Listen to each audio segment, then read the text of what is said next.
오늘 본문 말씀은 베드로가 앞에서 가르친 내용들을 더욱 확실히 하고 있는 내용입니다.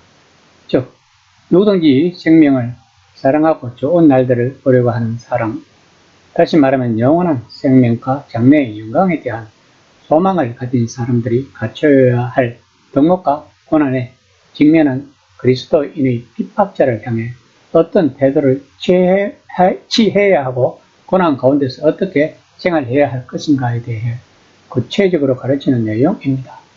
새롭게 예수님을 따르고 그리스도인이 된 사람들이 옛 습관을 버리고 꼭 필요한 새 습관을 배우는 일은 쉽지 않을 것입니다. 주변 문화에 따라가지 않고 신앙생활을 하는 것은 1세기의 초기 그리스도인들이나 오늘날 우리들도 똑같은 상황일 것입니다. 이에 대한 베드로의 답은 시편 34편을 인용하여 본문에서 말하고 있습니다. 바로 평화를 추구하며 그 뒤를 따라야 한다는 것입니다. 그런데 우리가 추구해야 하는 이 평화는 찾기 어려울 수 있을 것입니다. 그럼에도 불구하고 우리들은 그것을 끝까지 찾아다녀야 한다는 것입니다. 그래야만 새로운 습관, 즉 그리스도인이 된다는 것을 베드로는 오늘 본문에서 강조하고 있습니다. 그러면서 베드로는 새로운 마음과 삶의 습관들은 교회라는 비교적 안정한 환경에서 습득해야 한다고 말하고 있는 것이 오늘 본문의 내용입니다. 3장 8에서 9절입니다. 마지막으로 말하노니 너희가 다 마음을 같이하여 동정하며 형제를 사랑하며 불쌍히 여기며 겸손하며 악을 악으로 욕을 욕으로 갚지 말고 도리어 복을 빌라. 이를 위하여 너희가 부르심을 받았으니 이는 복을 이어받게 하려 하심이라. 베드로는 성도들에게 그들의 마음이 하나님의 말씀과 성령에 의해 지배되면 그들 사이에는 통일성이 있게 된다고 말하고 있는 것입니다. 그렇게 함으로써 성령의 능력으로 서로 동정하며 형제처럼 사랑할 수 있으며 자비를 베풀 수 있으며 겸손할 수 있다는 것입니다. 마치 바울이 갈라디아서 5장 22절에서 23절까지 나오는 성령의 열매와 비슷한 말씀을 하고 있는 것을 볼 수 있습니다. 이것이 바로 그리스도인들이 거듭난 증거인 것입니다. 거듭난 자들은 악을 악으로 욕을 욕으로 갚지 않는다는 것을 본문에서 말하고 있습니다. 그렇게 해야 하는 이유를 베드로는 하나님께서 우리들로 하여금 복을 상속받도록 하기 위해 부르셨기 때문이라고 본문에서 밝히고 있습니다. 그 복이 바로 곧 다가올 하나님의 새 창조의 세계에 들어갈 하나님의 백성이 되는 것이라고 베드로는 말하고 있는 것입니다. 그러면서 베드로는 시편 34편 10에서 16절까지를 인용하면서 자신이 가르친 내용을 더욱 확실히 하고자 합니다. 3장 10에서 12절입니다.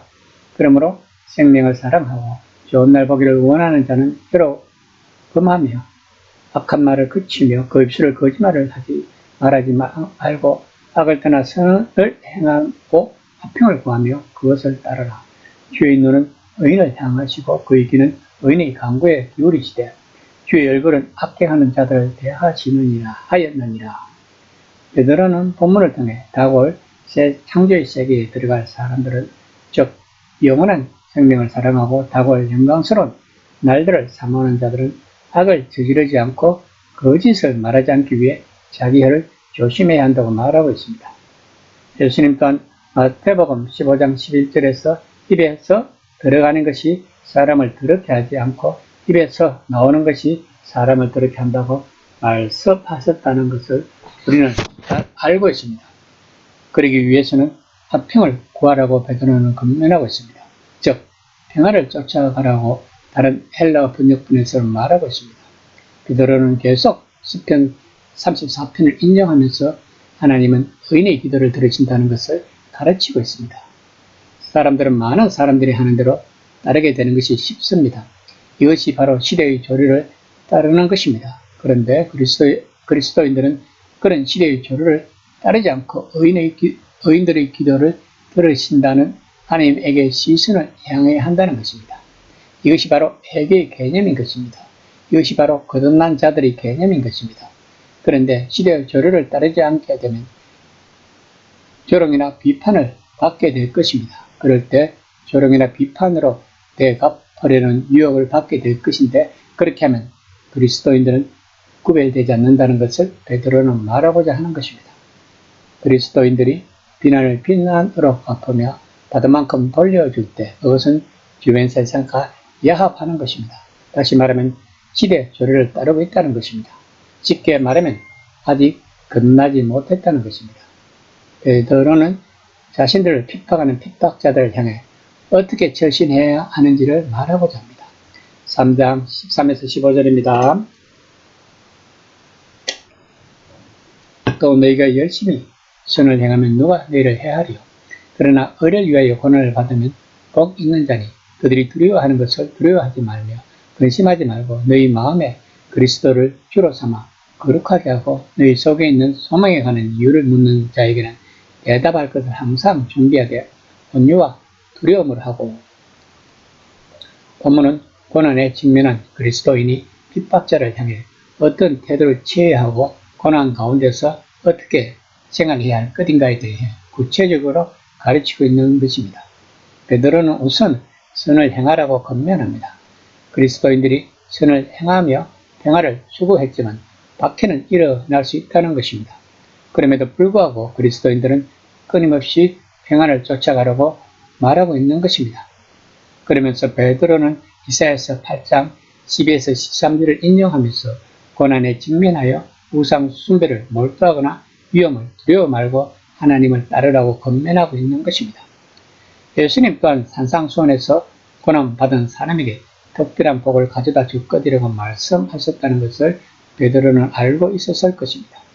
이사야서 8장 13절에서 만군의 주를 거룩하신 분으로 두려워할 것을 가르치고 있지만 베드로는 마음속에 주님이신 그리스도를 거룩하게 모시라고 권면하고 있는 것입니다. 이것이 바로 고난 중에 승리할 수 있는 비결이라고 베드로는 권면하고 있습니다. 3장 16절입니다. 선한 양심을 가지라. 이는 그리스도 안에 있는 너희의 선행을 욕하는 자들로 그 비방하는 일에 부끄러움을 당하게 하려 함이라. 베드로는 특히 선한 양심을 간직하라고 권면하고 있습니다. 이는 아주 중요한 것입니다. 매일 매 시간 우리는 우리의 도덕적 감시 체계를 계속 지켜보아야 할 것입니다. 그것이 녹슬도록 내버려 두지 말며 무시하지 말라는 것입니다. 그리스도인들이 이렇게 함으로써 그리스도인의 양심은 혼란스럽고 의심스러운 세상에서 좋은 본보기가 될 것입니다.